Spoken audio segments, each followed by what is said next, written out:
Hello बच्चों, चलिए प्रश्न को पढ़ते हैं। यह प्रक्रिया जिसके द्वारा भिन्न विकास इतिहास वाले जीव एक समान पर्यावरणीय चुनौती के जवाब में समान समलक्षण अनुकूलन विकसित करते हैं कहलाता है।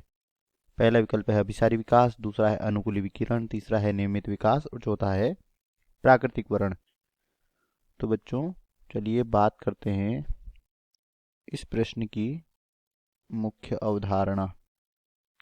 और इस प्रश्न की मुख्य अवधारणा में हम बात करेंगे अभिसारी विकास के बारे में कि अभिसारी विकास क्या होता है। तो बच्चों, जब क्या होता है, जीवों के भिन्न समूहों में भिन्न समूहों में समान अनुकूली क्रियात्मक संरचनाओं का विकास होता है। मानी कि जीवों के क्या है, भिन्न समूह, यानी कि वह भिन्न विकास इतिहास को दर्शाते हैं, परंतु जब उनके सामने पर्यावरणीय चुनौती समान होती है तो उनमें जो अनुकूलन है वह भी समान प्रकार का विकसित होता है। इस प्रकार की प्रक्रिया क्या कहलाती है? अभिसारी विकास कहलाती है।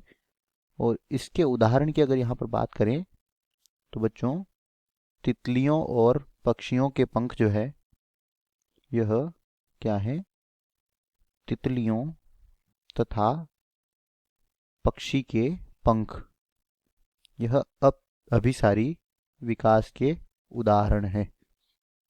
तो यहाँ पर बात करें अगर विकल्पों की, तो पहला दिया गया है अभिसारी विकास और यही हमारे प्रश्न का उत्तर है। दूसरा है अनुकूली, क्या है, अनुकूलित विकिरण। और अनुकूलित विकिरण को अपसारी विकास भी कहा जाता है।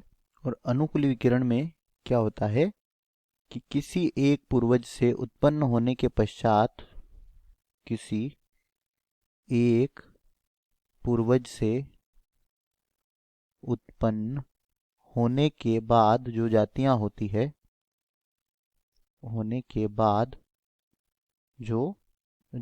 होती है, यह अपने अपने आवासों के अनुसार क्या हो जाती हैं, अपने अपने आवास के अनुसार अनुकूलित हो जाती हैं।